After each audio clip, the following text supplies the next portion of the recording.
కనకధారకు స్వాగతం. ఒక చిన్న ఇన్ఫర్మేషన్ నేను మీతో షేర్ చేసుకోవాలనుకుంటున్నా అండి.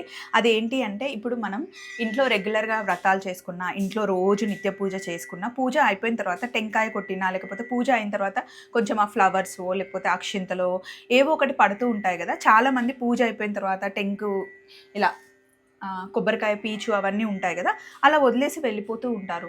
పూజ అయిన వెంటనే ఊడవకూడదు, పూజ అయిన వెంటనే క్లీన్ చేసుకోకూడదు అని చెప్తూ ఉంటారు. కానీ నిజానికి అది కాదండి.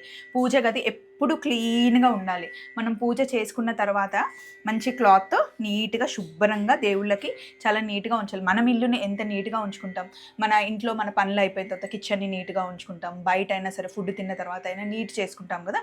పూజ విషయంలో కూడా అంతేనండి. ఎప్పటికప్పుడు నీట్‌గా ఇక్కడ దేవుళ్ళు వచ్చి కూర్చున్నారు, మన ఇంట్లో అమ్మవారు కొలువై ఉన్నారు అంటూ ఇలా ఎప్పుడు నీట్‌గా ఉంచుకోవాలి. చూడండి, మా ఇంట్లో పొద్దున్నే పూజ అయిన తర్వాత నేను నీట్‌గా క్లీన్ చేసేసాను. మా పూజ గది మీకు తెలుసు కదా, ఎప్పుడు నీట్‌గా పెట్టుకుంటాం. సో, మీ దగ్గర ఉన్న చిన్న ప్లేస్ అయినా, పెద్ద ప్లేస్ అయినా ఎప్పటికప్పుడు నీట్‌గా ఉంచుకుంటే ఆ పాజిటివ్‌నెస్ బావుంటుంది. చూస్తూ ఉండండి కనకధార.